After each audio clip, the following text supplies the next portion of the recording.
దేవునికి మహిమ కలుగును గాక. అందరం చెప్దాం ఆమేన్. దేవునికి మహిమ కలుగును గాక. క్రీస్తునందు నా సాటి దేవుని కుటుంబ ప్రజలైన మీ అందరికీ ప్రభువు పేరిట సమాధానం. దేవుడు మీ అందరికీ తోడయుండి మిమ్మల్ని నడిపించును గాక.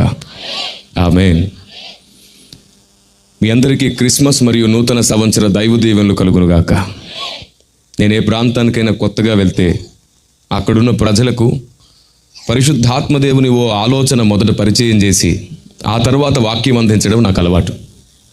ఆ ఓ ప్రశ్నతో నేను వాటిని మీకు అర్థమయ్యేటట్లు చేస్తాను. ఒక ప్రశ్న మీకు ఆ సంగతిని అర్థమయ్యేటట్లు చేస్తుంది. మీరు చెప్పండి, మీ గ్రామంలో మీ పట్టణంలో ఉన్నటువంటి వేరే మందిరాలకు వేరే సంఘాలకు వెళ్ళే విశ్వాసులను చూసినప్పుడు, సేవకులను చూసినప్పుడు వారు కూడా క్రీస్తునందు నా కుటుంబమే అని ఎప్పుడైనా మీ మనసు మీతో చెప్పిందా? మీకు ఎప్పుడైనా అలాంటి స్పృహ కలిగిందా? ఎందుకు ధైర్యంగా జవాబు చెప్పలేకపోతున్నావో తెలుసా? ప్రస్తుతం ఉన్న క్రైస్తవ ప్రపంచం, ప్రపంచవ్యాప్తంగా ఉన్న క్రైస్తవ ప్రపంచం 90% మంది అలా అనుకోవట్లేదు. 90% మందికి అలాంటి స్పృహ లేదు. కారణం మనలో మంచితనం, ప్రేమ లేక కాదు, అవగాహన లేక మాత్రమే మనం అలా అనుకోలేకపోతున్నాం. మీకు అర్థమయ్యేటట్లు చెప్తాను. ఒక తండ్రికి 4 పిల్లలు ఉన్నారనుకోండి. ఆ 4 ఒక్కలాగే ఆలోచిస్తారా?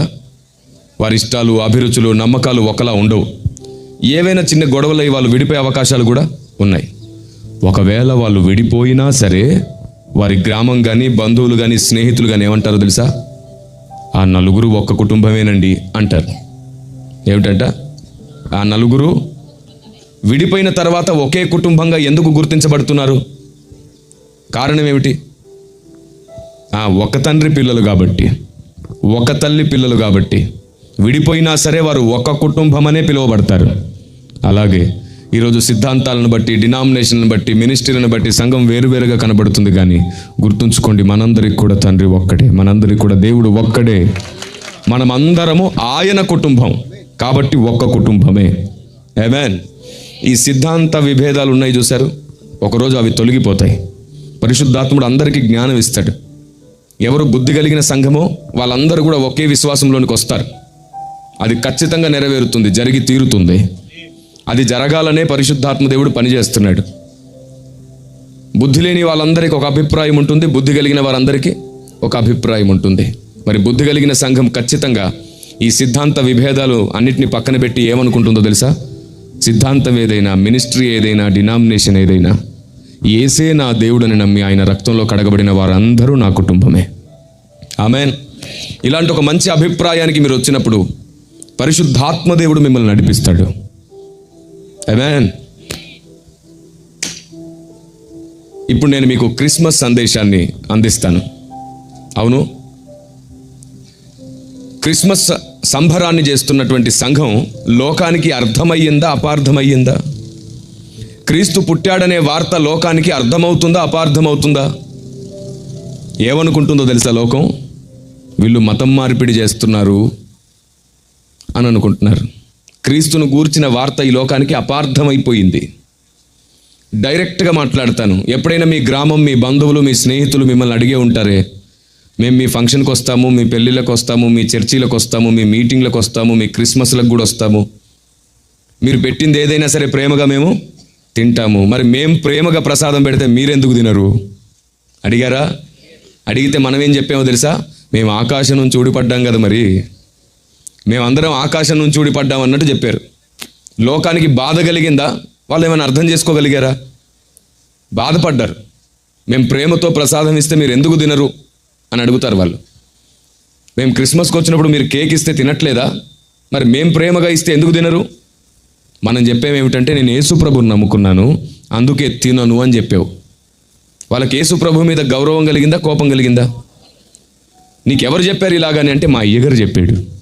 ఇప్పుడు అయ్యగారి మీద లోకానికి అభిప్రాయం బాగుంటుందా? కోపం. ఇతనే అన్నీ నేర్పిస్తున్నాడు, వీడు లేకపోతే అంతా బాగుంటుంది అని చెప్పి అయ్యగారులను కొడుతున్నారు చాలా చోట్లు అర్థం చేసుకోకుండా. అసలు ఈ మాటలు ఎక్కడ రాయబడ్డాయి అంటే మా బైబిల్లో ఉన్నాయి. అందుకే బైబిల్ని ఏం చేస్తున్నారు? కొన్ని చోట్ల కాల్ చేస్తున్నారు. అంటే సమాజానికి మనమే కోపం రేపుతున్నాము, తప్పుడు అభిప్రాయాలు కలిగేటట్లు మాట్లాడుతున్నాం. సువార్త చెబితే అర్థమయ్యేటట్లు చెప్పాలి కానీ ఆవేశం కలిగేటట్లు చెప్పకూడదు.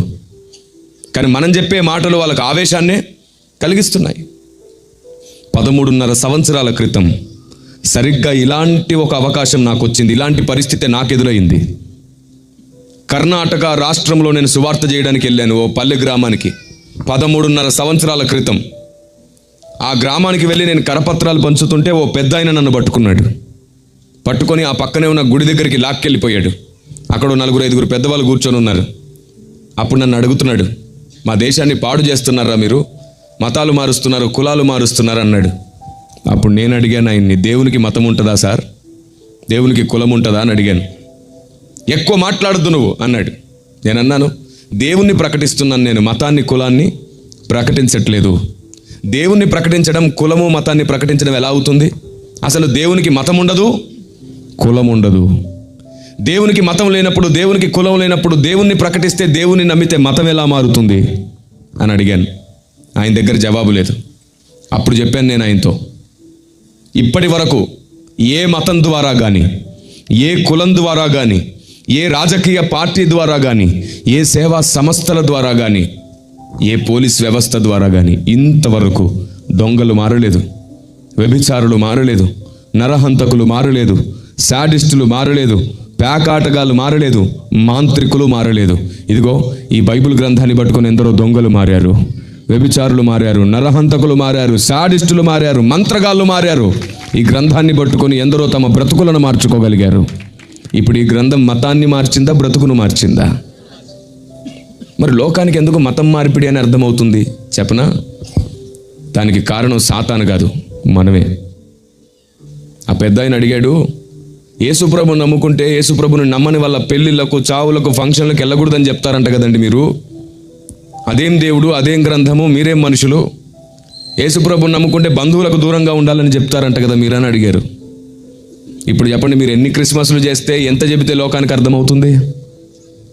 మనం లోకానికి అర్థమయ్యామా, అపార్థమయ్యామా? ఆ రోజు నేను ఆయనతో చెప్పాను, బైబిల్లో ఒక్కసారంటే ఒక్కసారి కూడా యేసు ప్రభుని నమ్మినవాడు నమ్మని వాళ్ళ పెళ్ళిళ్ళకు, చావులకు, ఫంక్షన్లకు వెళ్ళకూడదని ఒక్క వచనం కూడా లేదు బైబిల్లో. ఒక్క వచనం లేదు. అది యూదుల సాంప్రదాయం. పాత నిబంధన గ్రంథంలో వాళ్ళు అలా ఉండేవాళ్ళు. అది యూదుల పద్ధతి. వాళ్ళు ఎవరితో కలవరు, ఎవరిని వాళ్ళతో కలవనివ్వరు. మీరు చెప్పండి, మీరు యూదులా? కాదు కదా. యేసు క్రీస్తు యూదులలో నుండే వచ్చాడు, కానీ మనం క్రీస్తులో నుండి వచ్చాం. మనం యూదులం కాదు, క్రైస్తవులం. క్రైస్తవుడు భూదిగంతములకు వెళ్ళాలి, అందరితో కలిసి ఉండాలి. ఎందుకంటే యూదులకు సువార్త చెప్పే భారం లేదు, మనకు ప్రాణం ఇచ్చైన సువార్త చెప్పే భారం ఉంది. దేవునికి మహిమ కలుగును గాక. యూదుల్లాగా ప్రవర్తిస్తున్నాం మనం యూదుల వలె ప్రవర్తించకూడదు. మనం క్రైస్తవుల వలె ప్రవర్తించాలి. ఒకసారి ఓ సేవకురాలు నన్ను అడిగింది, అన్నా మీరు చెప్పింది నిజమే, మన తొందరపాటి వల్ల, మన అజ్ఞానం వల్ల మనం బంధువుల్ని, స్నేహితుల్ని పోగొట్టుకున్నాం, వాళ్లకు దేవుణ్ణి శత్రువుగా మార్చేశాం. నిజమే, బైబిల్లో ఎక్కడ ఆ మాట రాయబడలేదు, కానీ నాదొక ప్రశ్న అని అడిగింది. ఏంటమ్మా అని అడిగాను. నేను మా బాబాయ్ గారు చనిపోయినప్పుడు వెళ్ళానన్నా, ఆ వంట చేసే వాళ్ళు ఎలా చేస్తున్నారో చూద్దామని వెళ్ళాను. ఓ టెంట్ కింద వాళ్ళు వంట చేస్తున్నారు. వంట చేయడానికి ముందంట పొయ్యికి పూజ చేశాడంట ఆయన.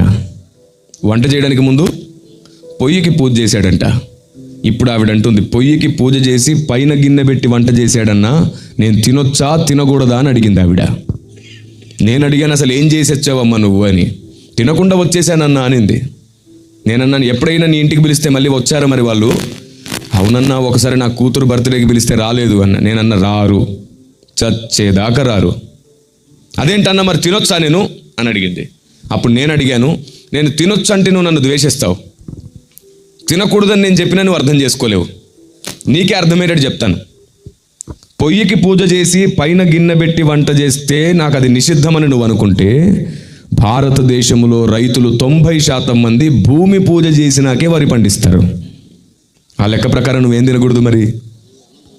పొయ్యికి పూజ చేసి పైన వంట చేస్తే నేను తినను అంటే, మరి భూమి పూజ చేసినాకే వరి పండిస్తున్నప్పుడు నువ్వు తినకూడదుగా లెక్క ప్రకారం, ఎందుకు తింటున్నావు మరి అని అడిగా. అప్పుడు అవునన్నా అంటుంది. ఓ షాప్కి వెళ్ళారనుకోండి, ఉదయం తమ ఇష్టదైవానికి అగరొత్తులు వెలిగించకుండా ఎవరైనా అమ్ముతారా? మరి షాపు మొత్తానికి పూజ చేసే కదా అమ్ముతున్నారు. ఎట్లా కొంటున్నావు మరి? పొయ్యికి పూజ చేస్తే నేను తినను అన్నావే, మరి ఒక షాపులో వస్తువులు ఎలా కొంటున్నావు నువ్వు? అంతెందుకంటే గవర్నమెంట్ వాళ్ళు వాటర్ డ్యామ్స్ ఓపెన్ చేస్తారు కదా, గేటుకి పూజ చేసిన తర్వాతే తెరుస్తారు. ఆ లెక్క ప్రకారం నువ్వు ఏం తాగకూడదు? వాటర్ తాగకూడదు. ఈ వీచే గాలి ఉంది కదా, దాన్ని హైందవ సహోదరులు వాయుదేవుడా అని మొక్కుతారు. ఆ లెక్క ప్రకారం నువ్వేం పీల్చకూడదు. అప్పుడు కదా చచ్చూరుకుంటావు. ఎంత తెలివి తక్కువ సిద్ధాంతాలు పెట్టుకుని లోకానికి శత్రువు అయిపోతున్నావు. అందుకే పెద్దలు అన్నారు, నోరు మంచిదైతే ఊరు మంచిది. నోరు బాగుండాలి. ఆ పెద్ద ఆయనతో నేను ఈ సంగతులన్నీ చెప్పాను, ఆ సేవకురాలతో కూడా నేను ఈ మాట చెప్పాను. అప్పుడు అంటుంది ఆవిడ, నేను తప్పు చేశానన్నా. నిజమే కదా. మీరు చెప్పండి, మీరు వేసుకున్న బట్టలు, మనం వాడుతున్న మైక్, కెమెరా, ఇక్కడున్న ప్రతి వస్తువు ఏదో ఒక షాపులో తమ ఇష్టదైవాన్ని మొక్కిన తర్వాత అమ్మారా లేదా? మీరు కూర్చున్న చైరు, మీరు వేసుకున్న బట్టలతో సహా. ఆ లెక్కను చూస్తే అసలు భూమి మీద బతికే అవకాశమే ఉండదు. దేవుడు ఏమన్నాడంటే, బలిగా అర్పించినది, నైవేద్యముగా సమర్పించినది నీకు నిషిద్ధం అన్నాడే కానీ తమ వృత్తి ధర్మం చొప్పున వాళ్ళు చేసుకునేది నీకు నిషిద్ధమయ్యే అవకాశం లేదు. ఆయుధ పూజ, వాహన పూజ తెలుసుగా. నేను వంట చేసే వాళ్ళని అడిగాను, మీరు అడగండి, మీరు ఎందుకండి ఇలా పొయ్యికి పూజ చేశారని అడిగితే వాళ్ళు అన్నారు, ఎవరిని ఇబ్బంది పెట్టాలని కాదు సార్, ఇది మా వృత్తి ధర్మం. అగ్నిదేవుడా, వంట ప్రారంభించాం, చివరి వరకు మాకు సహాయం చెయ్యని మాత్రమే వేడుకుంటారంట. అంతేగాని అగ్నిదేవుడా పైన పెట్టేదంతా నీకే అనేమనరంట వాళ్ళు. అక్కడ సమర్పణ లేదు కదా, నైవేద్యము లేదు, బలి. మరి నీకు నిషిద్ధం ఎలా అయ్యింది? ఈ పెద్ద ఆయన నన్ను పట్టుకున్నాడన్నానే, అప్పుడు అంటున్నాడు ఆయన, ఏమంటున్నాడు తెలుసా, మీరు ఆచారాలు సాంప్రదాయాలు మార్చేవాళ్ళు, మేము ప్రేమగా పెడితేనే తినడం చేత కాదన్నాడు. అప్పటికే మధ్యాహ్నం 3 అవుతుంది. నేను ఒక 4 గ్రామాలకు సువార్త చేశాను అప్పటికే. అప్పుడు నేను అన్నాను, నువ్వు ఏం ప్రేమగా పెట్టినా తింటాను, ఏం పెడతావు పెట్టు అన్నా. అప్పుడు పక్కనే ఉన్న ఆ గుడిలోకి వెళ్ళిపోయి ఇంత పెద్ద కొబ్బరి ముక్క తీసుకొచ్చి నా చేతిలో పెట్టాడు. తిను, నేను ప్రేమగా ఇస్తున్నాను, దమ్ముంటే తిను, ధైర్యం ఉంటే తిను అంటున్నాడు. హిందీలో మాట్లాడుతున్నాడు అనమాట. అప్పుడు నేనన్నాను, అయ్యా ఇప్పుడు నేను ఇది తినకపోతే ప్రేమ లేని వాడిని అంటావా అన్నాను. అవును, నేను ప్రేమతో ఇస్తే తినకపోతే నీలో ప్రేమ ఉన్నట్టు ఎలాగా అన్నాడు. అప్పుడు నా దగ్గర ఒక ప్రశ్న ఉంది, దానికి జవాబు చెబుతావా అని అడిగాను. ఏంటో అడుగు అన్నాడు. మీ మతంలో అయ్యప్పమాల, భవానీమాల, శివమాల అని వేసుకునే అన్నదమ్ములు ఉన్నారు కదా. ఉన్నారు. వాళ్ళు చాలా కష్టపడి భక్తి చేస్తారు కదా. అవును అన్నాడు. వాళ్ళని మీ ఇంటికో మీ గుడికో తీసుకెళ్ళి ప్రేమగా ఓ నాటుకోడి కోసి ప్రేమగా వండి వడ్డిస్తే తింటారా అని అడిగాను. అప్పుడు ఆ పెద్ద ఆయన అన్నాడు, తినరు అన్నాడు. నేను అన్నాను, ఎందుకు తినరు? మతం మారారా, కులం మారారా, ఎందుకు తినరు అని అడిగాను. అప్పుడు ఆయన అన్నాడు, ఎవరైనా నిష్టలో ఉంటే, వినండి జాగ్రత్తగా ఏమన్నాడో, ఎవరైనా నిష్టలో ఉంటే, దీక్షలో ఉంటే తినకూడనివి కొన్ని ఉంటాయి అన్నాడు. అప్పుడు నేను అన్నాను, ఆ తినకూడనివి పెడితే ఏమవుతుంది అంటే, పెట్టినోడికి వాళ్ళ పిల్లలకు కూడా శాపం వస్తుందంట. మరి తింటే అతని దీక్ష పాడైపోతుంది అన్నాడు. అప్పుడు చెప్పాను నేను, 21 రోజు 41 రోజు ఎవరైనా నిష్టలో దీక్షలో ఉంటే తినకూడనివి కొన్ని ఉంటాయి, పెడితే శాపం వస్తుందని అంటున్నావు కదా. మరి క్రైస్తవుడు బాప్తిసం ద్వారా జీవితకాలం దీక్షలో బతుకుతున్నాడు. క్రైస్తవుడు బాప్తిసం ద్వారా జీవితకాలం నిష్టలో ఉన్నాడు. అందుకు మేము తినకూడనివి 2 ఉన్నాయి. నిష్టలో ఉంటే తినకూడనివి కొన్ని ఉంటాయిగా. నేను నిష్టలో ఉన్నాను, దీక్షలో ఉన్నాను. జీవితకాలం దీక్ష ఇంకిది. 21 రోజు 41 రోజు కాదు, చచ్చేదాకా దేవునికి నచ్చింది చేస్తూ బతికే దీక్ష. చచ్చేదాకా మన సొంత ఇష్టాలు చంపుకుంటూ ఏది న్యాయమో ఏది మంచిదో దాన్ని చెయ్యడమే దేవుడు మనకు దీక్షగా ఇచ్చాడు. నేను అన్నాను, నేను నిష్టలో ఉన్నాను, దీక్షలో ఉన్నాను, నాకు 2 తినకూడదని చెప్పాడు. ఒకటి విగ్రహముల ముందు బలిగా ఇచ్చినది, అది యేసుప్రభు బొమ్మైనా యేసుప్రభు సిలువైనా దాని ముందు పెడితే నైవేద్యమైన తినకూడదు. నీ ఇంటికి పిలిచి నువ్వు కారంతో పెట్టినా ప్రేమగా నీతో కలిసి భోజనం చేస్తాను నేను. ఇప్పుడు చెప్పు, నేను ఎందుకు ప్రసాదం తినట్లేదు అని అడిగితే అప్పుడు అన్నాడు, నువ్వు దీక్షలో ఉన్నావా బాబు, నాకు తెలియదు ఈ విషయం అని నా చేతుల్లోంచి ఆ కొబ్బరి ముక్క తీసుకొని, దీక్షలు పాడు చేయకూడదని పెద్దలు నేర్పించారు అన్నాడు ఆయన. ఎంత గొప్ప దేశమో చూడండి మన దేశం. మనం పుట్టిన దేశంలో మంచి సాంప్రదాయాలు ఉన్నాయి, మంచి పద్ధతులు నేర్పించారు ఒకప్పటి పెద్దలు. ఆయన అన్నాడు, ఎవరి దీక్షలు పాడు చేయకూడదని మాకు పెద్దలు నేర్పించారు, కాబట్టి నీ దీక్ష కూడా మేము చెయ్యమని చెప్పి నా చేతుల్లో ఉన్న కొబ్బరి ముక్క తీసేసుకున్నాడు ఆయన. తీసేసుకొని అన్నాడు, మరి మేము కారంతో పెట్టిన తింటానన్నావు కదా, మా ఇంటికి వస్తావా భోజనానికి అని అడిగాడు ప్రేమగా. చాలా ఆకలితో ఉన్నాను పెద్ద ఆయన, వస్తాను రా అన్నాను. తీసుకెళ్ళాడు. వాళ్ళ ఇంట్లో కూర లేదు, 2 రకాల పచ్చళ్ళు మాత్రమే ఉన్నాయి. వేడి వేడి అన్నం వండి పెట్టాడు ఆయన నాకు. కాలర్ పట్టుకున్నాడు, ఏం పెట్టాడు? నోరు మంచిదైతే ఊరు బాగుంటుంది. బైబిల్లో ఎక్కడ రాయబడలేదు క్రీస్తుని నమ్మని వాళ్ళ పెళ్ళిళ్ళకు చావులకు వెళ్ళకూడదని. మరి మీలో ఎంతమంది ఇప్పటికీ మీ బంధువుల్ని పోగొట్టుకొని ఉంటారు? లేదు బైబిల్లో. మనం పుట్టక ముందు నుంచి కొందరు పెద్దలు అధిక నీతిమంతులు, అధిక పరిశుద్ధులై అలాంటి పిచ్చి బోధ చేశారు, అలాంటి పొరపాటు మాట చెప్పారు. లేదు అసలు బైబిల్లో.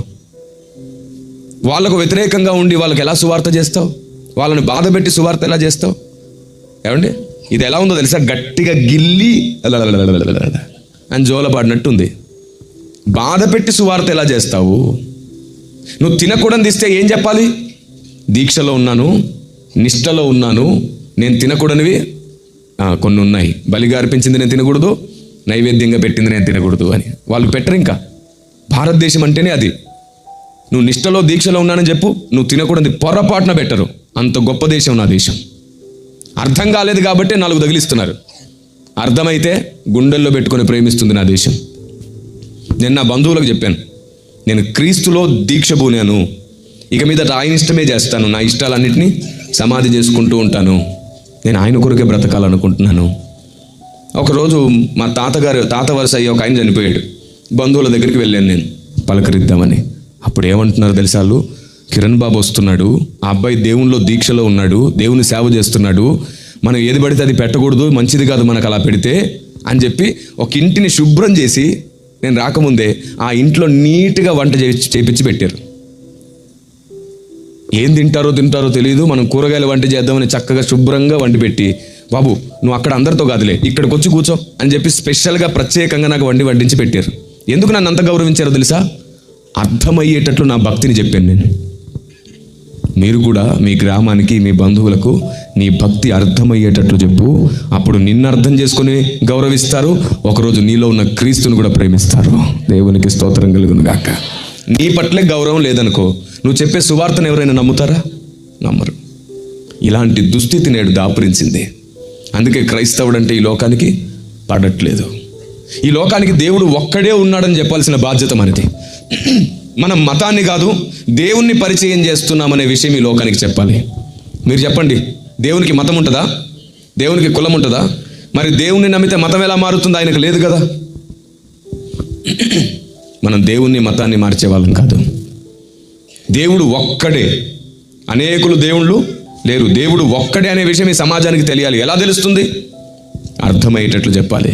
మీరు చెప్పండి, మీకు ఎప్పుడైనా దెబ్బ తగిలినప్పుడు, కొంచెం ట్రిబుల్ తగ్గించినానా, మీకు ఎప్పుడైనా దెబ్బ తగిలినప్పుడు మీ నోటి నుంచి వచ్చిన మొదటి మాట ఏమిటి? ఎప్పుడు దెబ్బ తగిలినా అమ్మ. ఎప్పుడైనా మీరు అమ్మలారా అన్నారా? ఎందుకు అనలేదు పాపం? అమ్మలారా అని ఎందుకు అనలేదు దెబ్బ తగిలితే? అది వెరీ గుడ్. అమ్మ ఒక్కతే కదా, అందుకని ఏమని పిలుస్తాం? అమ్మ అని ఒక్కదాన్నే పిలుస్తాం. అలాగే మొక్కుకునేటప్పుడు మొక్కుల కోసం దేవతలారా దీవించండి అని అడుగుతావు, కానీ కష్టం వస్తే మాత్రం ఒక్కన్నే పిలుస్తావు. దేవుడా కాపాడు అని ఒక్కన్నే పిలుస్తావు. ఎందుకు? అమ్మ ఒక్కతే, దేవుడు కూడా ఒక్కడే కాబట్టి. దేవునికి స్తోత్రం కలుగును గాక. మతానికో దేవుడు లేడు, కులానికో దేవుడు లేడు, గ్రామానికో దేవుడు, దేశానికో దేవుడు, రాష్ట్రానికో దేవుడు లేడు. దేవుడు ఒక్కడే ఉన్నాడు. కాబట్టే మతానికో భూమి, మతానికో చంద్రుడు, మతానికో సూర్యుడు లేడు. అందరూ ఒక్క భూమి మీదే ఉన్నామంటే అర్థం ఏమిటి? అందరికీ ఒక్కడే దేవుడు అని అర్థం. మతానికో దేవుడు ఉంటే మతానికో భూమి ఉండాలిగా. మరి అందరికీ ఒక్కడే దేవుడు. ఓ పెద్ద ఆయన అన్నాడు, బాగా చెప్పావు బాబు, దేవుడు ఒక్కడే అని చెప్పి వెంటనే అందరూ ఒకటే బాబు అన్నాడు. మళ్ళీ ఫస్ట్ ఏమన్నాడు? వెంటనే ఏమన్నాడు? అందరూ ఒకటేనంట. నేను అన్నాను, పెద్ద అయినా అలా ఎలా అవుతుంది? మీ నాన్నగారు ఎవరంటే అందరూ మా నాన్నగారులు అంటే బాగుంటుందా? ఒక్కడుంటాడు, ఆ ఒక్కడినే చూపించాలి. మరి ఎలా గుర్తుపట్టాలయ్యా ఒక్కడిని అని అడిగాడు ఆయన. అప్పుడు చెప్పాను ఆయనకి, మీకు చెప్తాను వినండి. ప్రతి దేశంలో దేవుణ్ణి గుర్తుపట్టడానికి కొన్ని గుర్తులున్నాయి. ప్రతి దేశంలో ఇదిగో ప్రపంచమంతట నిజ దేవుని ముద్ర అనే పుస్తకం రాశాను. ఈ పుస్తకం చదివితే ఏ దేశంలో ఏ ముద్రలు ఉన్నాయో మీకు అర్థమైపోతుంది. ఇది మల్టీ కవర్ పేపర్తో ప్రింట్ చేశాను. ఎన్నో ఆధారాలు ఈ పుస్తకంలో ఉన్నాయి. జాగ్రత్తగా వినండి. ఈ మాటలు మీరు వింటే రేపు ధైర్యంగా సువార్త చేయగలుగుతారు. లేకపోతే మీరు మాట్లాడే మాటలతో శత్రువులను సంపాదించుకుంటారు. ప్రతి దేశంలో దేవుణ్ణి గుర్తుపట్టడానికి కొన్ని గుర్తులు ఉన్నాయి. అర్థమవడానికి చెప్తాను వినండి. యేసు ప్రభు జన్మించారు కదా, బెత్లెహేములో యేసు ప్రభు ఎక్కడ పుట్టారు? గట్టిగా చెప్పాలా? ఆయన పశువుల పాకలో ఉన్నప్పుడు ఆయన చూడడానికి ఎవరెవరు వచ్చారు? మీకు విషయం తెలుసా? ఇది అబద్ధం. యేసు ప్రభు పశువుల పాకలో పుట్టనే లేదు. యేసు ప్రభు పశువుల పాకలో పుట్టనే లేదు. లూకాసు వార్త 2వ అధ్యాయం 7వ వచనంలో తన తొలుచూలు కుమారుని కని పొత్తిగుడ్డలతో చుట్టి స్థలం కోసం వెతుక్కుంటూ సత్రం దగ్గరకు వస్తే సత్రములో స్థలము లేనందున మళ్ళీ వెతుకుతుంటే దొరికిన పశువుల పాకలోని తొట్టిలో ఆయన్ని పరుండబెట్టారు. ముందే పశువుల పాక దొరుకుంటే ఏ తల్లైన బిడ్డను తీసుకొని బయటికి వెళ్తుందా? ఏ పొలం దగ్గరో ఏ పొద దగ్గరో కనేసింది ఆవిడ. స్థలం కోసం వెతకడం ప్రారంభించింది. మనుష్య కుమారుడు తలవాల్చుటకు స్థలమైనను అని బైబిల్ చెప్తుంటే మనం ఒక స్థలం ఉందని చెప్తున్నాం. బైబిల్ చెప్పింది కాదు, మనకు నచ్చింది నమ్ముతున్నాం మనం. ఇక పశువుల పాకలో ఆయన ఉన్నప్పుడు ఆయన్ని చూడడానికి కేవలం పశువుల కాపరులు మాత్రమే వచ్చారు, గొర్రెల కాపరులు మాత్రమే వచ్చారు. జ్ఞానులు రాలేదు అప్పటికి. జ్ఞానులు ఎక్కడికి వచ్చారో తెలుసా? ఇంటికి వచ్చారంట. మత్తయి సువార్త 2వ అధ్యాయం 10వ వచనంలో ఉంటుంది. వారు ఆ నక్షత్రమును చూచి అత్యానంద భరితులై, మరి ఇన్నాళ్ళు నువ్వెక్కడికి పంపించావు వాళ్ళని? పాపం పశువుల పాకలోకి పంపించావు. అక్కడ పెట్టారా? జ్ఞానుల బొమ్మలు కూడా పెట్టుంటారు అక్కడ. వాళ్ళు అక్కడ లేరు అసలు. వాళ్ళు ఇంటికి వచ్చారు. ఎందుకో తెలుసా? జ్ఞానులు యేసు ప్రభుని చూడడానికి వచ్చే సమయానికి యేసు ప్రభు వయసు 2 సంవత్సరాలు. జ్ఞానులు యేసు ప్రభుని చూడడానికి వచ్చే సమయానికి యేసు ప్రభు వయసు ఎంత? అందుకే హేరోదు ఆయన వయసు ఎంతో లెక్కించిన తర్వాత 2 సంవత్సరాలు వచ్చింది కాబట్టి ఎన్ని సంవత్సరాల వయసున్న పిల్లల్ని చంపించాడు? ఇప్పుడు చెప్పండి, పశువుల పాకులు ఎక్కడుంటారు జ్ఞానులు?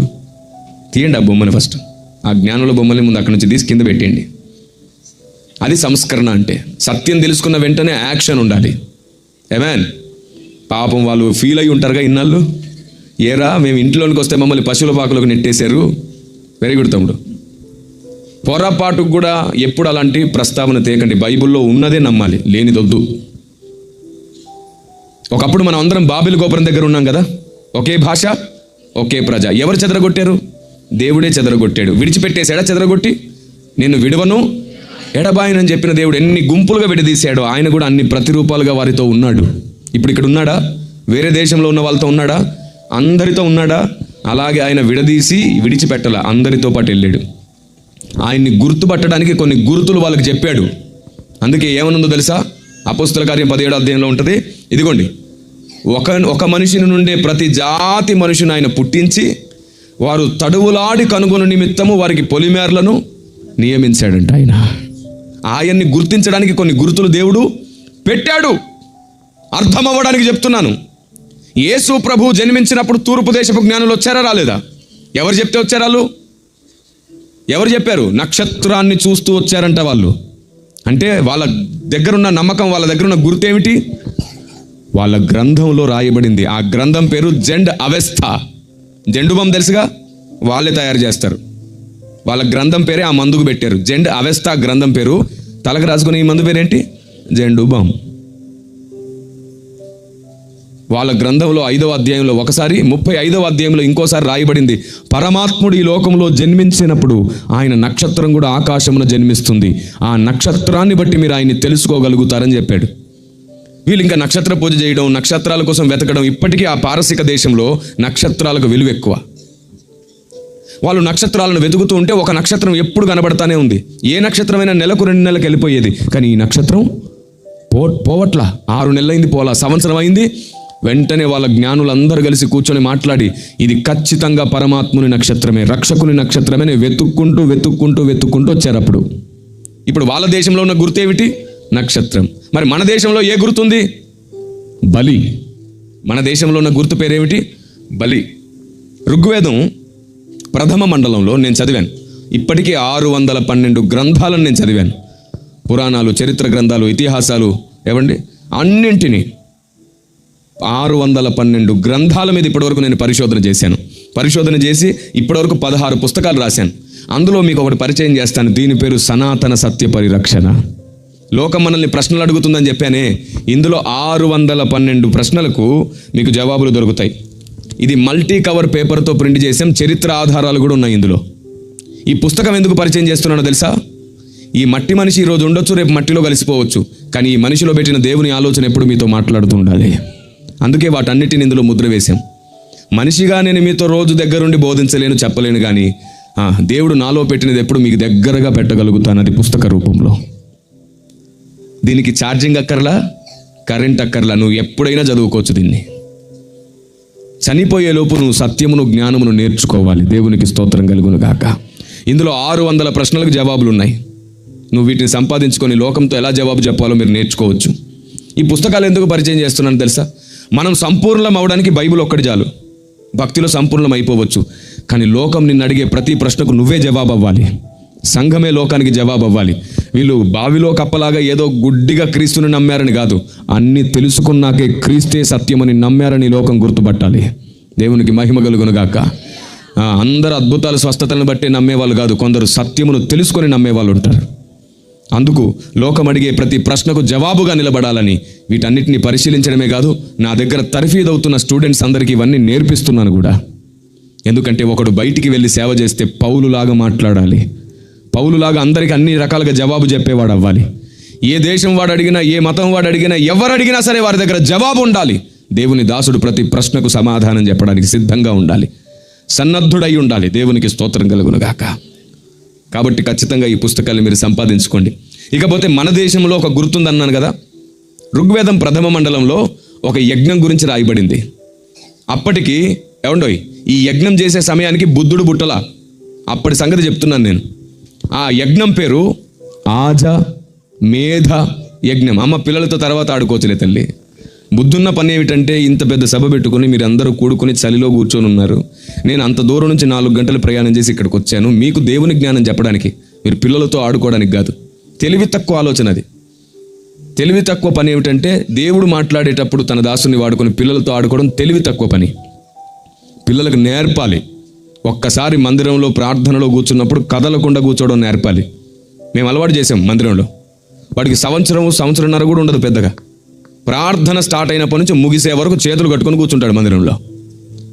వాడికి నేను డైరెక్ట్గా కనబడను, అంత దూరంలో టీవీలో చూస్తూ ఉంటాడు. చర్చిలో కూర్చొని టీవీలో నేను కనబడతా ఉంటాను, నన్ను అలా చూస్తూ ఉంటాడు.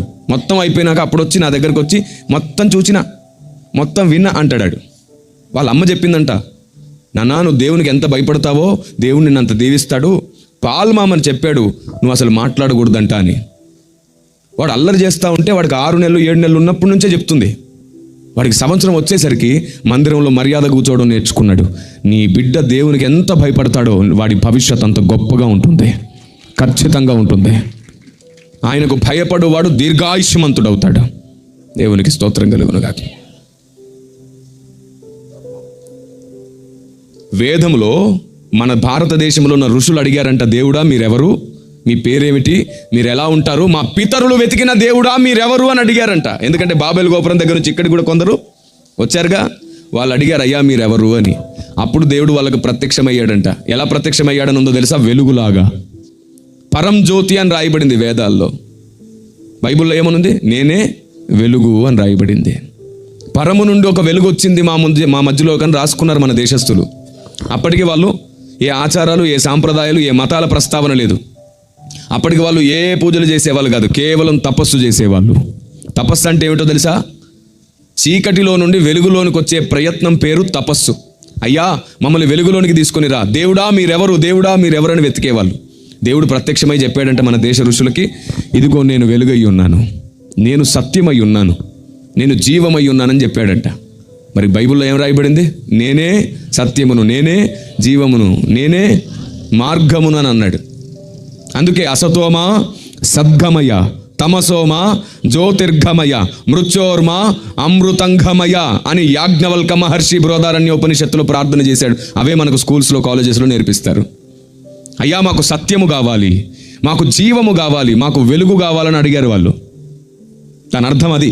అసతోమ సద్గమయ అంటే మాకు సత్యం కావాలయ్యా, తమసోమ జ్యోతిర్గమయ అంటే మాకు వెలుగు కావాలయ్యా, మృత్యోర్మ అమృతంగమయ్య మేము మరణంలో ఉన్నాం, మాకు జీవం కావాలి. ఒకే ఒక్కడు సమాధానం ఇచ్చాడు, సత్యము కావాలన్నావుగా నేనే సత్యమును, వెలుగు కావాలన్నావుగా నేనే వెలుగును, జీవము కావాలన్నావు కదా నేనే మార్గాన్ని. అని చెప్పిన వాడు ఒక్కడే, ఆయన పేరు నజరేయుడైన యేసు. దేవునికి స్తోత్రం కలుగునుగాక. అప్పుడు దేవుడు అన్నాడంట, మీరు నన్ను గుర్తుపట్టాలంటే, మీ పిల్లలు నాలో కలవాలంటే మీరు ఒక యజ్ఞం చేయాలి. నేనే ఒకరోజు భూమి మీదకి రాబోతున్నాను, అప్పుడు మీరు నన్ను గుర్తుపట్టాలి. నన్ను గుర్తుపడితే మీరు రక్షించబడతారు, నన్ను నమ్మితే మీరు రక్షించబడతారు. ఇవే మాటలు ఉన్నాయి అందులో. చదవలేదుగా మీరెవరు? చదివి చెప్తున్నాను నేను. చాలామందికి ఎలా ఉంటుందంటే బైబిల్ కథలంటే ఇష్టం, చరిత్ర ఆధారాలు జ్ఞానం అంటే అబ్బే అస్సలు ఇష్టం ఉండదు. భక్తి నేర్చుకుంటే కదా ప్రతిదాన్ని ఎద్దేవ చేయడం, ప్రతిదాన్ని కామెంట్ చేయడం, తెలిసి తెలియని జ్ఞానం పట్టుకొని ఇష్టం వచ్చినట్టుగా మాట్లాడడం. నాకు అన్నీ తెలిసిపోయాయని పక్కన వాళ్ళకి ఎప్పుడు ఇది. దేవుడు ఒకరోజు న్యాయపీఠం ముందు నిలబెట్టి కొరడా పట్టుకుంటాడు. జాగ్రత్త, ఎప్పుడు నీ ప్రాణం పోతుందో తెలియదు. బ్రతుకుండగానే నిజమైన జ్ఞానం నేర్చుకోండి. ఏమనుందో తెలుసా? ఋగ్వేదంలో ఆజమేధ యజ్ఞం అనే ఓ యజ్ఞం ఉంది. దేవుడు చెప్పాడంట, ఈ యజ్ఞములో ఈ పశువు ఎలా చనిపోతుందో అలాగే అచ్చుగా నేను వస్తాను భూమి మీదకి.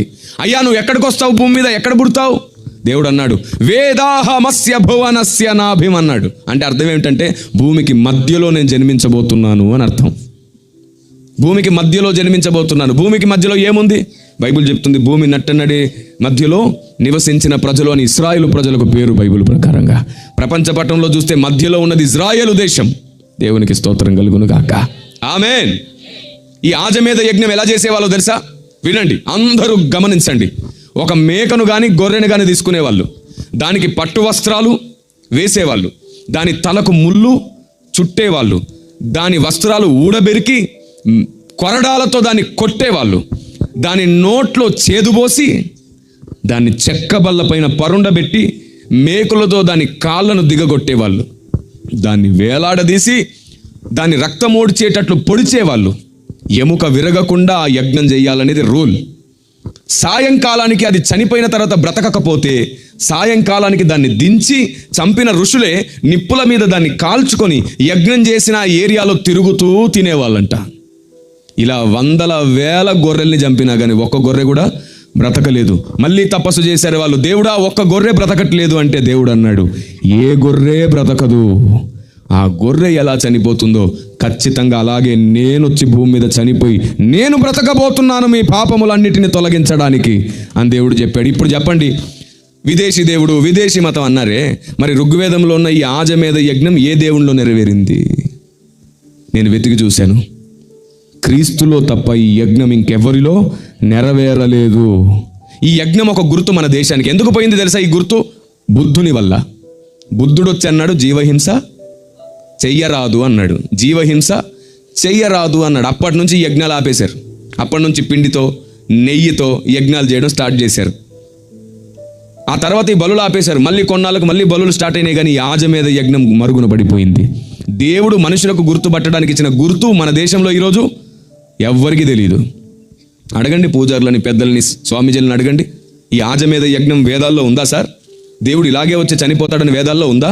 ఈ యజ్ఞం ఆయనలోనే నెరవేరుతుందని, ఈ యజ్ఞం వల్లే లోక కళ్యాణం జరుగుతుందని ఉందా అని అడగండి. యూట్యూబ్లో కిరణ్ పాల్ మెసేజెస్ అని మీరు సెర్చ్ చేసి చూడండి. ఎందరో స్వామీజీలకు, పూజారులకు, పెద్దలకు నేను సమాధానం ఇచ్చాను. కోపం కలిగేటట్లు కాదు, ఆలోచన వచ్చేటట్లు. నేను విదేశీ దేవుణ్ణో విదేశీ మతాన్నో కాదు ప్రకటించేది, ఈ సమస్త ప్రపంచానికి దేవుడైన వాడిని ప్రకటిస్తున్నాను. ప్రపంచ దేశాలన్నింటిలో ఆయన గుర్తులున్నాయి, ఆయన ఆధారాలున్నాయి. అలాంటి సర్వసత్యమై ఉన్న క్రీస్తును ప్రకటిస్తున్నాను. దేవునికి స్తోత్రం కలుగునుగాక. ఆమేన్. మీ ప్రజలకు, మీ గ్రామ ప్రజలకు, మీ బంధువులకు ఈ విషయం అర్థమయ్యేటట్టు చెప్పండి. మనం ప్రకటించేది మతం కాదు, సత్యాన్ని అని. మరి ఎందుకని మతం మార్పిడి అన్నారో తెలుసా? చెప్తున్నాను వినండి. ఎవరైనా యేసుప్రభుని నమ్ముకొని మన మందిరానికి వచ్చారనుకోండి, బొట్టు పెట్టుకొని వచ్చారనుకోండి, ఏమంటారు మీరు మెల్లిగా? ఎప్పుడు తీసేస్తావు బొట్టు? కొందరైతే ఎప్పుడు తీసేస్తావు తాళి, కొందరు ఎప్పుడు తెల్ల చీర కట్టుకొని వస్తావు, ఇలా అడుగుతుంటారంట మందిరాల్లో. బైబిల్లో లేదు, ఒక్కసారి కూడా బైబిల్లో లేదు. నీ పై వేషాన్ని, నీ పై రూపాన్ని మార్చుకుంటేనే నేను నిన్ను అంగీకరిస్తానని దేవుడు ఒకసారి కూడా, దానికి పైగా ముందు మారు మనస్సు పొందమన్నాడు.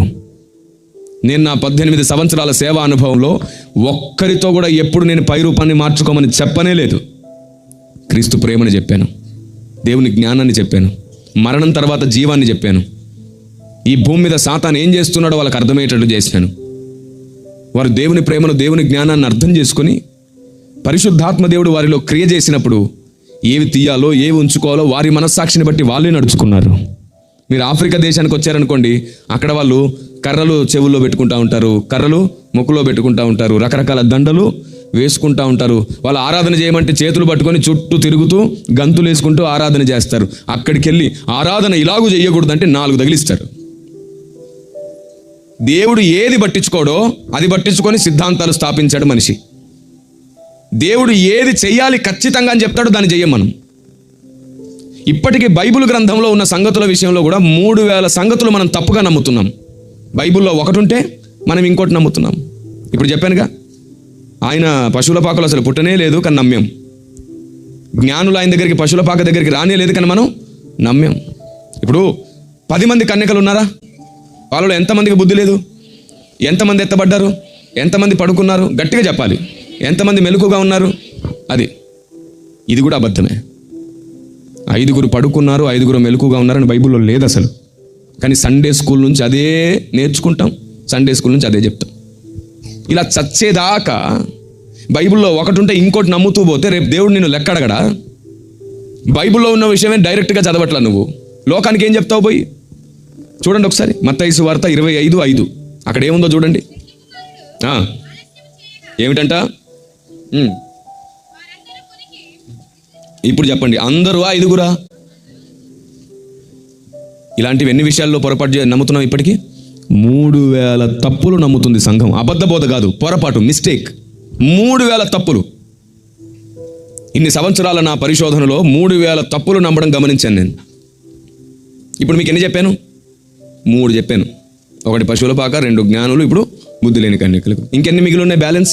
3000లో 3 పోతే 2997. ఈలోపై నువ్వు పుట్టుకుమన్నావు అనుకో, దేవుడు నిన్ను లెక్క అడుగుతాడా? అడగడా? సున్నైనను పొల్లైనను పోకూడదంటే నువ్వు ఏకంగా అర్థాలు మార్చి నమ్మావంటే ఏమంటావు? నాకు తెలియదయ్యా, నాకెవరు చెప్పలేదంటావా? అప్పుడు దేవుడు ఏమంటాడు తెలుసా? నువ్వు వినువారు మాత్రమై ఉండక పరిశీలించాలని నేను చెప్పాను కదా అని అడుగుతాడు. అడగడా? వినడం మాత్రమే కాదు, పరిశీలించాలి. అపోస్తుడైన పౌలు బోధ చేస్తేనే వాళ్ళు పరిశీలించారండి బెరియా సంఘం. మేము ఏ పాటి మనుషులం? పరిశీలించాలి మీరు. మీకు తెలుసా, మీ రక్షణ మీరు కాపాడుకోవాలి. మిమ్మల్ని పరలోకం మనిషి తీసుకెళ్ళలేడు, క్రీస్తు మాత్రమే మనందరినీ పరలోకం తీసుకెళ్ళగలుగుతాడు. నేను తప్ప వేరే మార్గం లేదు అన్నాడు. నేనే ద్వారమును అన్నాడు. నన్నైనా నిన్నైనా ఖచ్చితంగా పరలోకం తీసుకెళ్లేది ఎవరు? క్రీస్తే. నువ్వు సరిగ్గా సత్యమును నమ్మకపోతే బుద్ధి లేని సంఘానివి అవుతావు. నీలో జ్ఞానం లేకపోతే నువ్వు బుద్ధి లేని సంఘానివి అవుతావు.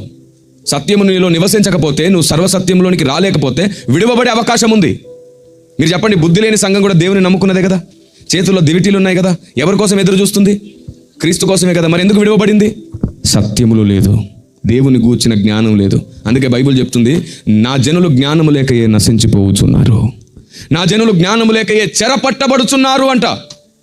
అవును, మనలో జ్ఞానం కొదువైంది. అన్యాయస్తుడు దేవుని రాజ్యమునకు వారసుడు కానేరడు అని రాయబడింది. అన్యాయస్తుడు దేవుని వారసుడు దేవుని రాజ్యానికి రాలేడు.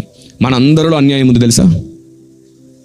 ఒక్క మాటలో మీకు అర్థమయ్యేటట్టు చెప్తాను. చెప్పండి, పేరుకు క్రైస్తవులమే కానీ ఇప్పటికీ పెళ్ళిళ్ళు అనగానే కులము కట్నాలు చూడకుండా ఎవడం చేసుకుంటున్నాడా? పెళ్ళి అనగానే ఏం కులం, ఎంత ఇస్తారు, ఏమిటోళ్ళు ఎంత ఇస్తారు. డైలాగ్ భలే ఉంది కదా, ఏమిటోళ్ళు ఎంత ఇస్తారంట. అవును, ఆదాం పిల్లలు కాదా మీరు? క్రీస్తు పిల్లలు కాదా? క్రీస్తుకు ఏం కులం ఉంది? ఆదాంకి ఏం కులం ఉంది? దేవునికి కులం ఏమిటండి? రాజకీయ నాయకులు చేస్తున్నటువంటి కుట్రలో భాగం కులము మతం విడదీసి పాలించడానికి. ఎందుకంటే అందరూ ఒకటే దగ్గర ఉన్నారనుకో, అయితే ఒకడు గెలుస్తాడు, ఒకడు ఓడిపోతాడు. కానీ సపరేట్ అయితే అందుకే వాటి పేరు మీద రిజర్వేషన్లు, వాటిని బట్టి సపరేషన్లు, వాటిలో ఉన్న వాళ్ళకు ప్రమోషన్లు. చూసారా ఎంత దౌర్భాగ్య పరిస్థితి దాపరించిందో. నేను జరిగింది ఒక సంఘటన చెప్తాను. మచిలీపట్నంలో నేను సువార్త చెప్పడానికి వెళ్ళాను. ఒక చెల్లి నా దగ్గరకు వచ్చింది. అన్న, మా కోసం ప్రార్థించండి అని అడిగింది. ఆమె ఇలా చేతులు జోడించినప్పుడు ఆమె కుడి చెయ్యి చేతికి తెల్లటి రుమాలు చుట్టేసి ఉంది, కర్చీఫ్ చుట్టేసి ఉంది. అది రక్త సిద్ధమై ఉంది ఆమె చేతి. నేను అడిగాను, అసలు నీ చేతికి ఏమైందమ్మా అని. అప్పుడు ఆమె ఏమని తెలుసా? ఆ చేతికి ఉన్న రుమాలు తీసి అన్న అని చూపించింది. ఈ 5 గోర్లు లేవు ఆవిడ చేతికి. వేలు ఒక్కొక్కటి వాసిపోయి ఉంది, నీరు గారుతుంది రక్తంలాగా. నేను అడిగాను, అసలు ఏమైంది తల్లి అని. ఏడుస్తూ ఎక్కిపెట్టి ఏడుస్తూ చెప్పింది, నా భర్త ఒక వ్యాపారం పెట్టుకున్నాడన్నా, 15 లక్షల రూపాయలు అవసరపడ్డాయి. 10 లక్షలు అడ్జస్ట్ అయ్యాయి కానీ 5 లక్షలు దొరకలేదు. నేను ఇంకా అప్పులు చేయలేను. మీ అమ్మగారింటికి వెళ్ళి మన కోసం నీ కోసం నా కోసం నేను పెడుతున్న ఈ వ్యాపారం మన పిల్లల కోసం తీసుకురాపో 5 లక్షలని పంపిద్దాం అనుకున్నాడంట. అప్పుడు ఆమె అనిందంట, నేను వెళ్ళను, ఇల్లమ్మి పెళ్లి చేశారు, అప్పు చేసి నీకు కావాల్సింది కూడా ఇచ్చారు, ఇక నేను మా అమ్మ నాన్నని ఇబ్బంది పెట్టను అనిందంట. అమ్మాయి 3 నెలలు రాత్రులు భోజనం పెట్టలేదంట. పైగా కడుపులో పిడుగుద్దులంట, జుట్టు పట్టుకొని బుగ్గల మీద లెంపకాయలంట భయంకరంగా అనింది. అన్న 3 నెలల తర్వాత మళ్ళీ అడిగారన్న, ఇప్పటికైనా వెళ్తావా వెళ్ళవా అని. నేను వెళ్ళనన్నానన్న. మా అత్తగారు ఓ రాత్రి నా కుడి చేతిని వెనక్కి విరిచి పట్టుకుంటే నోట్లో గుడ్డ కుక్కి కటింగ్ ప్లేర్తో నా భర్త గోర్లు బీకేశాడన్నా అని ఏడ్చేసింది ఆ అమ్మాయి. ఆ ప్లేస్లో నీ కూతురో, మీ చెల్లో, మీ అక్కో, మీ ఇంట్లో వాళ్ళు ఉంటే ఎలా ఉంటుంది మీకు? ఆఫ్టర్ ఆల్ డబ్బుల కోసం ఏమిటి అమ్మాయిని ఇబ్బంది పెడుతున్నారు. ఒక అమ్మాయిని అయితే నిద్రలో ఉండగానే కరెంట్ షాక్ పెట్టి చంపేశారంట కట్నం కోసం. క్రైస్తవుడా, లోకం అలా ఉంది, నువ్వు కూడా అలాగే ఉంటావా? బైబిల్ ఏమంటుందో తెలుసా? నువ్వు సిరికి దాసుడవైతే దేవునికి దాసుడవు కాదు, నువ్వు దేవునికి దాసుడవైతే సిరికి దాసుడవు కాదు. ఎంత దారుణమైన వ్యవస్థ చూడండి. మీరు చెప్పండి, బైబిల్ ప్రకారంగా పురుషుడు అమ్మాయికి కట్నం ఇవ్వాలా, అమ్మాయి పురుషుడికి కట్నం ఇవ్వాలా? బైబిల్ ప్రకారంగా అబ్రహాము తన కొడుకుకి వివాహం చేయాల్సి వచ్చినప్పుడు రిబికాని తేవడానికి ఎలియాజర్ని పంపినప్పుడు అబ్రహాము దగ్గర నుంచి వెండి బంగారాలు ఎక్కడికి వెళ్ళినాయి? అంతేగాని రిబికా ఇంటి నుంచి వచ్చినాయా? దేవుని స్నేహితుడు చేసిన పని చూశారు. న్యాయం ఎందుకో తెలుసా? అలాగా చెప్తాను వినండి. ఒక ఆడబిడ్డను కన్న తల్లిదండ్రులు ఉంటారు కదా, అల్లారు ముద్దుగా పెంచుకుంటారు. రెండోది చదివిస్తారు. మూడోది అన్ని పనులు నేర్పిస్తారు. నాలుగవది మాట అంటే పడ్డం కూడా నేర్పిస్తారు. ఇంత బాగా చూసుకున్న బిడ్డని పెళ్లి పేరట ఇంకొకటి ఇంటికి పంపిస్తారు. అవును, పెళ్లి పేరట మన ఇంటికి వచ్చే ఆడబిడ్డ తన సొంతింటి వారిని విడిచిపెట్టి ఎవరి కోసం వస్తుంది? భర్త కోసం వచ్చేస్తుంది కదా. నీ కోసం ఒక అమ్మాయిని పెళ్లి పేరట ఇచ్చేస్తున్నారు. పేగు తెంచుకొని పుట్టిన బిడ్డ, రక్తం పంచుకొని పుట్టిన బిడ్డ, ప్రాణంగా ప్రేమగా పెంచుకున్న బిడ్డని పెళ్లి పేరట పురుషునికి ఇచ్చేస్తున్నారు. నీ సొంతం ఇక మీదట అని ఇచ్చేస్తున్నారు. నీ కోసం వచ్చి ఏ ఆడబిడ్డ అయినా ఇంటికి వచ్చేసి అత్తగారింటికి వచ్చి కాలు మీద కాలేసుకొని సుఖపడ్డం చూస్తున్నారు. మీరు ఏం చేస్తారు? అందరికంటే ముందు లేవాలి, ఇల్లు వాకిలు ఉడుచుకోవాలి, గిన్నెలు కడుక్కోవాలి, అందరి కోసం ఆహారం సిద్ధపరచాలి, అందరికీ పెట్టి మిగిలింది తినాలి. సరే త్వరగా లేచాను అందరికంటే ముందు పడుకుంటానంటే కుదరదు. మధ్యాహ్నానికి భోజనం సిద్ధపరచాలి. అందరూ తిని తాను తినేసరికి 2 అవుతుంది. అప్పుడు ఏ ఆడబిడ్డ అయినా పడుకుందాంలే అనుకునే లోపు బకెట్లో బట్టలు గుర్తుకొస్తాయి. బట్టలు ఉతుకుతారు 4 గంటల వరకు. అయిపోయినాక అరగంట పడుకుందామంటే కుదరదు. అమ్మాయి టీ పెడతావా అని అడుగుతారు. 4 గంటలకు టీ పెట్టుకొని అందరూ కూర్చొని ముచ్చట్లాడి టీ తాగేలోపు 5 అవుతుంది. ఆ టైంలో ఎవరైనా పడుకుంటారా? గిన్నెలు బయటేసి 5 గంటలకు అందరు చేసే పని ఏమిటి? గిన్నెలు కడుగుతూ ఉంటారు. అయిపోయినాక 8:30 గంటలకు వంట రెడీ. 10:30 వరకు అందరు భోజనాలు అయిపోతాయి. ఈవిడ తినేసరికి 11. అన్నీ సర్దుకొని అటు భర్తకు న్యాయం చేసి ఇటు ఇంటికి న్యాయం చేసి పడుకునేసరికి 12. ఇంట్లో ఎవరికైనా బాగోలేదనుకో ఈమె ప్రార్థనైనా చేస్తుంది, చాకిరైనా చేస్తుంది. అందరికంటే లేటుగా పడుకొని అందరికంటే ముందు లేవాలి. అవును, నువ్వు చిన్నగా ఉన్నప్పుడు న్యాయంగా ఆలోచించు. నువ్వు చిన్నగా ఉన్నప్పుడు, నువ్వు చిన్న పిల్లోళ్ళ ఉన్నప్పుడు ఇలాగే పనులన్నీ నీ చుట్టూ తిరిగి ఎవరు చేసి పెట్టేవాళ్ళు నీకు? మరి అమ్మ తర్వాత నీకు చేసి పెట్టడానికి ఒక అమ్మాయిని నీకు ఇచ్చేస్తే ఆమె డబ్బులు నీకు ఎందుకు ఇవ్వాలి? నీకు ప్రేమ పంచుతుంది, నీకు అన్ని చేసి పెడుతుంది, అన్ని రకాల సంతోషాలు ఇస్తుంది. చివరికి నువ్వు అందరి ముందు 4 మాటలు, కూర నీ మొహంలాగుంది అంటే కూడా నీ మొహంలా చేసుకో అని అనట్లేదుగా. అందరి ముందు ఓ మాట అనకుండా మౌనంగా ఉంటుందిగా. ఎందుకో తెలుసా? నువ్వంటే ఇష్టం, నా భర్తే కదా, నా అత్తే కదా, నా వాళ్ళే కదా అని మౌనంగా ఉంది. తిరగబడితే ఎలా ఉంటుంది? తల ఎక్కడ పెట్టుకుంటావు? నీ గౌరవం కోసం మౌనంగా ఉంటుంది. ఆడబిడ్డ మన దగ్గరకు వచ్చి మనకు చాకిరీ చేసి పెడుతుంటే ఆమె దగ్గర నుంచి డబ్బులు తీసుకునేటోడు అసలు నిజమైన పురుషుడేనా? నిజమైన భర్తేనా? నిజమైన భర్త అమ్మాయి దగ్గర నుంచి డబ్బులు కాదు, అత్తగారికి చెప్తాడు, మామగారికి చెప్తాడు, నీ కూతుర్ని నాకు పెళ్లి పేరటి ఇచ్చేస్తున్నావు కదా, నన్ను చూసుకోవడానికి, నా కుటుంబాన్ని చూసుకోవడానికి ఏమిచ్చి నీ రుణం తీర్చాలని అడిగేవాడు న్యాయవంతుడు. అది సంగతి. చూసారా?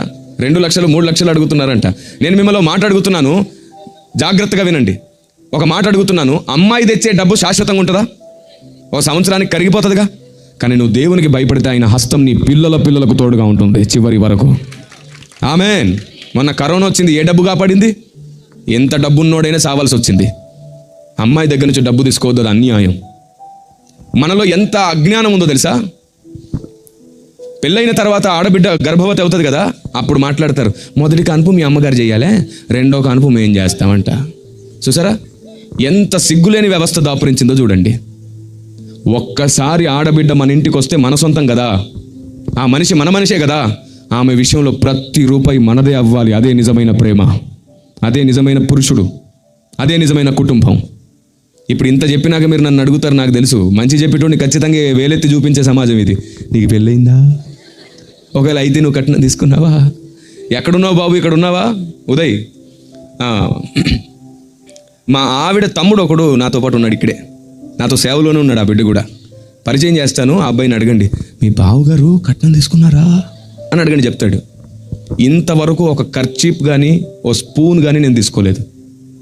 పైగా వాళ్ళు నాతో కలిసి సేవలో ఉన్నారు. నన్ను, నా పిల్లల్ని జాగ్రత్తగా చూసుకుంటున్నా. ఇంట్లో నాతో ఉంటున్నారు. మేమందరం ఒక్క కుటుంబమై సేవ చేస్తున్నాం. ఇంతవరకు పొరపాటుగా ఆశించడం కాదు. నా భార్య గర్భవతి అయినప్పుడు కూడా ప్రతి రూపాయి నా ప్రేమ, నా బాధ్యత అయ్యింది. నేను చెప్పాను, నీ కన్న కూతుర్నే నాకు ఇచ్చేసావు కదా, నువ్వు మళ్ళీ ఇవ్వడం ఏమిటి? న్యాయంగా మనిషిని ఇచ్చేసావే, నేనే నీకేమైనా ఇవ్వాలి. నా నమ్మలా చూసుకుంటుంది. నాకు బిడ్డల్ని కనిపెట్టింది. అంత ప్రసవ వేదన పడి కష్టపడింది. రాత్రి పగలు నాకేం కావాలి, ఏమి ఇష్టపడతాను, ఎప్పుడేం తింటాను, నా చుట్టే తిరుగుతుంటుందే. అమ్మలాగా చూసుకునే తల్లినిచ్చావే, నీకేమి ఇవ్వాలని నేను అడుగుతుంటాను వాళ్ళని. అందుకే ఈరోజు వారు మేము ఒక్క కుటుంబం అయి ఉన్నాం. ఏది న్యాయం దేవుని దృష్టికి మీరు చెప్పండి? ఆడబిడ్డ దగ్గర నుంచి డబ్బు తీసుకోవడమా? మనం వాళ్ళకి కృతజ్ఞులమై ఉండడమా? మరి మీరు తెలియక కట్నాలు తీసుకొని పెళ్లి చేసుకొని ఉండుంటారు. తిరిగి ఇచ్చేయమని నేను చెప్పను, కానీ ఒకటి చేయండి.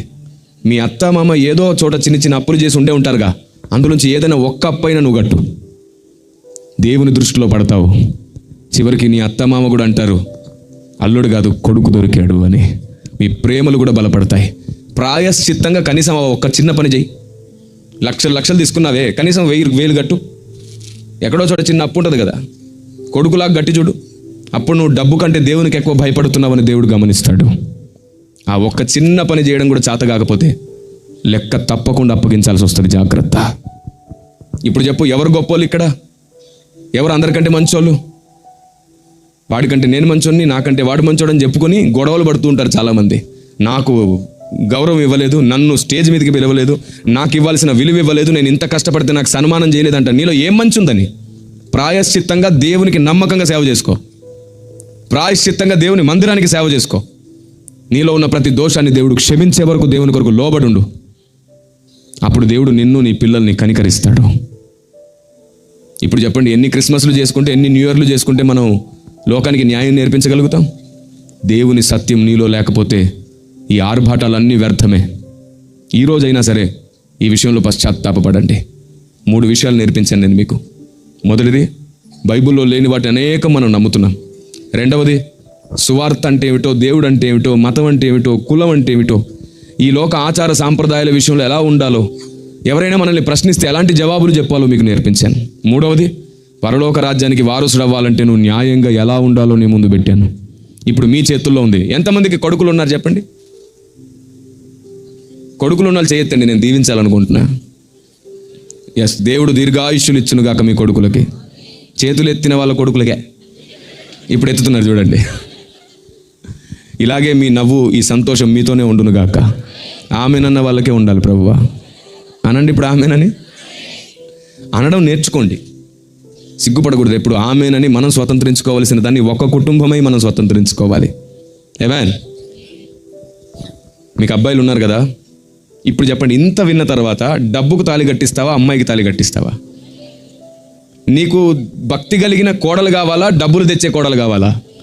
ఒక్కటి చెప్పనా, డబ్బులు తెచ్చే కోడలు కానీ వచ్చిందా, తంతె వృద్ధాశ్రమంలో పడతావు నువ్వు. తర్వాత తంతె వృద్ధాశ్రమంలో పడతావు. కొందరు అంటారండి, ఎంత అన్యాయస్తులో, పెళ్ళయ్యేదాకా పెళ్ళి అని ఏడుపు, పెళ్ళైన తర్వాత అబ్బాయి పుట్టాలని ప్రార్థన చేయండి సారు అంట. ఎవరు పుట్టాలంట? అమ్మాయి పుడితే ఏంటి నష్టం? అబ్బాయేనంట. నాకు ప్రారంభంలో అర్థమయ్యేది కాదు, తర్వాత అర్థమైంది. వీళ్ళ సంతోషం ఏంటో తెలుసా? వాడు పెరిగి పెద్ద తన్నుదంతే వృద్ధాశ్రమంలో పడాలిగా వీళ్ళు పోయి, అందుకు వీళ్ళకి అబ్బాయిలు కావాలా? మీరు చెప్పండి, భారతదేశంలో ఇన్ని వృద్ధాశ్రమాలకు కారణం అమ్మాయిలా అబ్బాయిలా? దాట్స్ ఇట్, అయిపోయింది. నేను ఒక తల్లికి అబ్బాయినే కదా, నేను ఒక తల్లికి కొడుకునే చెప్తున్నాను. న్యాయంగా జరుగుతుంది అంటే అబ్బాయిల వల్ల. మీరు చెప్పండి, మీరు పొలంలోకి వెళ్ళిపోయి, మీ పనులకు వెళ్ళిపోయి, మీ ఆఫీస్కి వెళ్ళిపోయి, మీరు కష్టపడి ఇంటికి వస్తే ఎదురొచ్చి గ్లాస్ సైడ్ నీళ్ళు ఇచ్చేది ఎవరు? అబ్బాయా అమ్మాయా? మొదటి విషయం. నీకు ఆరోగ్యం బాగాలేకపోతే నీ చుట్టూ నీకు సేవ చేసి పెట్టేది అబ్బాయా అమ్మాయా? అమ్మాయి. నువ్వు డబ్బులు ఇస్తే దాచుకొని మళ్ళీ తిరిగి నీకు ఇచ్చేది అబ్బాయా అమ్మాయా? ఊరికే ఇంట్లో ఉండకుండా బయట తిరిగేది అబ్బాయా అమ్మాయా? అమ్మాయా? అబ్బాయి. అవును, పెళ్లి చేసి పంపించిన తర్వాత కూడా నీకు బాగోలేదంటే పరుగున వచ్చేది అబ్బాయా అమ్మాయా? ఇప్పుడు చెప్పండి, అమ్మాయి కావాలా అబ్బాయి కావాలా? సిగ్గులేని మొగలు ఇప్పుడు కూడా అబ్బాయి అడుగుతారు. సమాజం అలా తయారయ్యింది. మనం మారితే చాలు, మెల్లిగా మన పక్కవారు మారుతారు. నేను మారాలి, మీరు మారాలి, అందరం మారాలి. అన్ని విషయాలలో మనం ఏ విషయాల్లో తప్పిపోతున్నామో ఆ విషయాల్లో మనం మారాలి. ఆమేన్. సమాజానికి మేలు చేద్దామంటే సాతాను ఊరుకోడు, నిందలేస్తాడు, అవమానిస్తాడు, లేని వార్తలు కల్పిస్తాడు, దుష్ప్రచారాలు చేపిస్తాడు. ఏం భయపడొద్దు, నిరూపించేవాడు దేవుడు ఉన్నాడు. నీ పని నిన్ను నిరూపిస్తుంది. ఆమేన్. యోసేపును సాతాను నిందించేటట్లు చేస్తే దేవుడు ఏం చేశాడు? తీసుకొచ్చి దేశానికే తలగా పెట్టాడు. ఓ టైం వస్తుంది, ఆ కాలం వచ్చే వరకు ధైర్యంగా అడుగులు వేయడం నేర్చుకో. కల్పించేవి నమ్మే వాళ్ళు కుక్కలు ఉంటాయి. కుక్కల విషయమై జాగ్రత్త. ఒక ఊర్లో 10 వీధులు ఉన్నాయండి, వీధికో కుక్క ఉంది. 10వ వీధి కుక్క ఒకరోజు నైట్ మధ్యరాత్రి బౌ అనింది.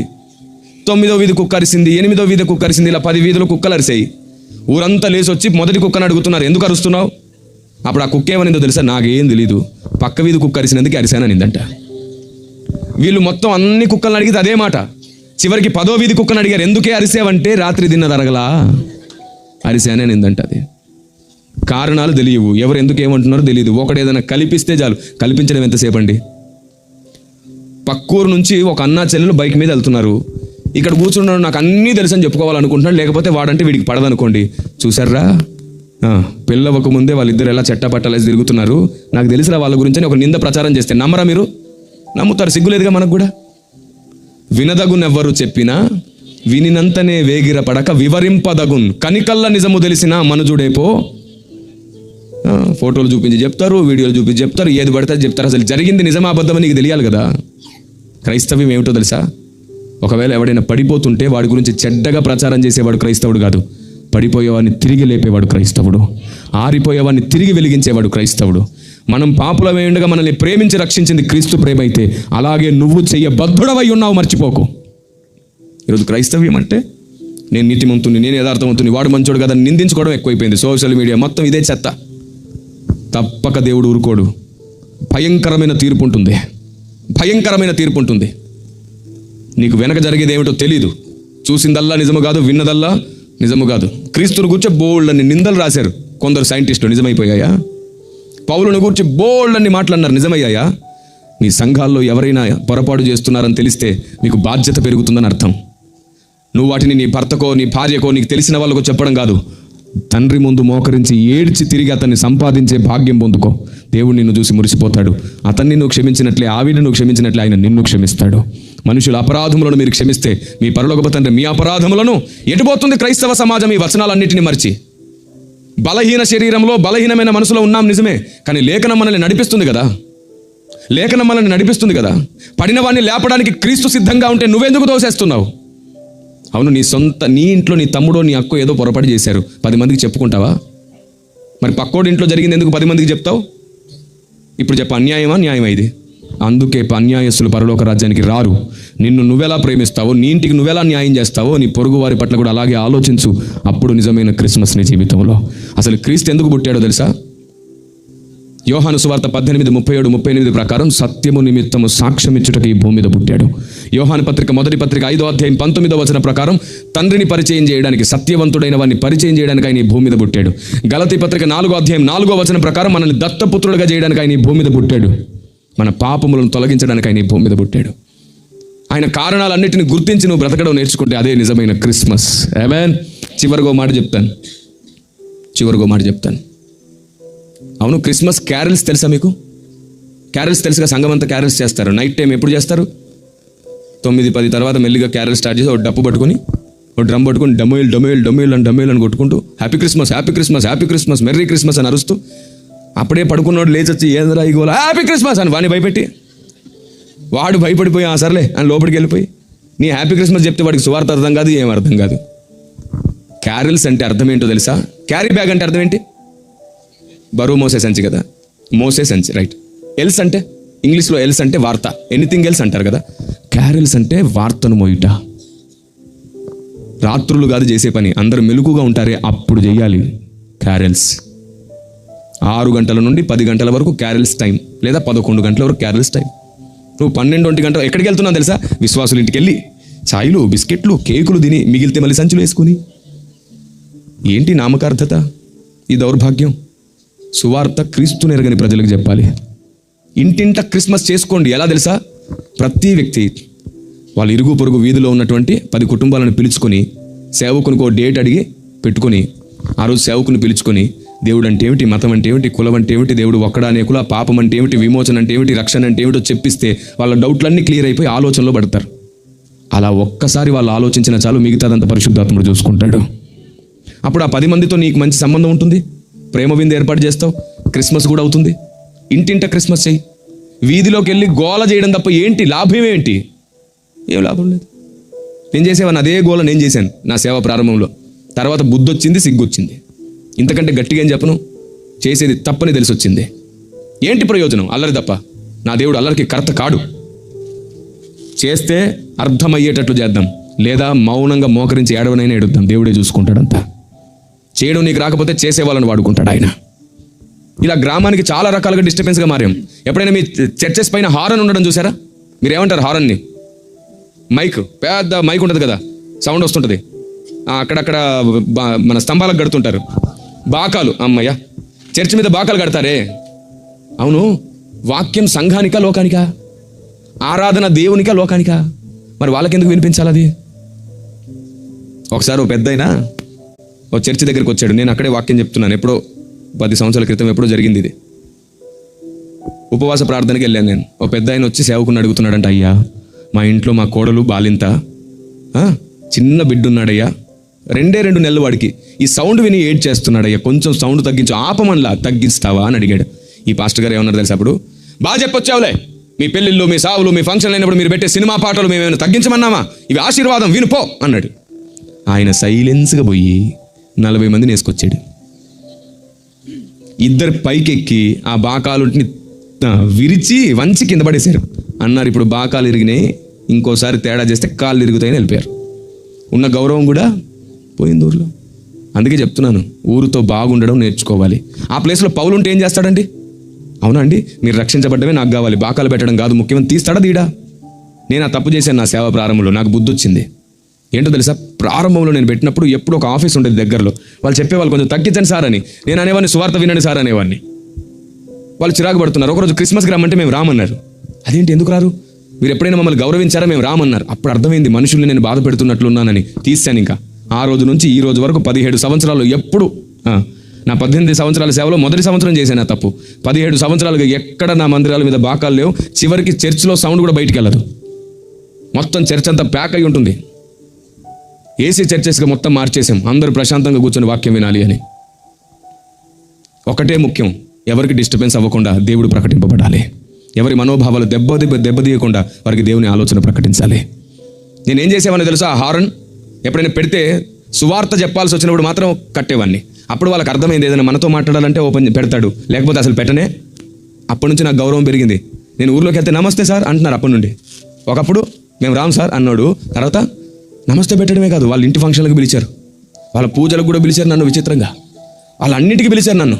ఆయన ప్రార్థన చేసి స్టార్ట్ చేసుకుందాం. వాళ్ళ పూజ నేను ప్రార్థన చేస్తే స్టార్ట్ చేసుకున్నారు తెలుసా మీకు? అంత ప్రేమించారు నన్ను. నువ్వు ప్రార్థన చేశారు, నువ్వు చేసినాకే మేము ఏమైనా చేస్తాం అనేవాళ్ళు. ఆ ఊర్లో అంత ప్రేమ పెరిగింది. నేను అదే చెప్తున్నాను, గ్రామంతో మీరు ఎంత ప్రేమగా ఉంటారో, అర్థమయ్యేటట్లు ఉంటారో, అంత ప్రేమ పెరుగుతుంది. ఇప్పుడు చెప్పండి, సువార్తకు ఆటంకం సాతానా మనమా? మన నోరే. కలుపు ఉంటుందండి, పొలమంతా కలుపు కాదు. ఈ లోకం కొందరు క్రైస్తవ్యంలో ఉన్న కలుపును చూసి పొలమంతా కలుపు అనుకుంటుంది. నిజమైన క్రైస్తవ్యం జ్ఞానం. ఆ ప్రకారం చేస్తే ఆత్మదేవుడే కార్యం చేస్తాడు. ఆమెన్. ఆత్మదేవుని పని చేయనిద్దాం, పని చేసేటట్లు జ్ఞానంగా నడుచుకుందాం. అప్పుడు మనం ఈ సంవత్సరం నుండైనా అనేకుల్ని రక్షణలోనికి నడిపించిన వాళ్ళం అవుతాం. రక్షణలో ఆత్మలను నడిపించలేని క్రిస్మస్ వ్యర్థం. ఆత్మల సంపూర్ణ పరిపూర్ణతకు ప్రయాసపడని సంఘం వ్యర్థం. ఈరోజు తర్వాత నుంచి అయినా దైవ చిత్తానుసారమైన భక్తులు మీరు కొనసాగాలని, ఇంత ప్రసవ వేదన పడి ప్రయాసపడి సేవ చేస్తున్న ఎందరో సేవకుల కన్నీరు నాట్యం అవ్వాలని, మీ సంఘాలు ఇక మీదట వృద్ధి చెందాలని, ఈ గ్రామం భవిష్యత్తులో మరలా వచ్చే సంవత్సరానికి ఇక్కడ అనేకులు వచ్చి కూర్చొని దేవుని మహిమపరచాలని దీవిస్తూ ప్రభువు మీకు తోడయ్యుండును గాక. ఆమేన్. మీకు ఈ వీడియో మీకు నచ్చినట్లయితే లైక్ చేయండి మరియు షేర్ చేయండి. సబ్స్క్రైబ్ చేయడం మాత్రం మర్చిపోకండి. సబ్స్క్రైబ్ బటన్ పక్కనే ఉన్నటువంటి గంట సింబల్ కూడా మీరు నొక్కండి. అప్పుడు మాత్రమే మేము అప్లోడ్ చేసే ప్రతి కొత్త వీడియో నోటిఫికేషన్ ద్వారా మీకు అందుతుంది. Thank you for watching.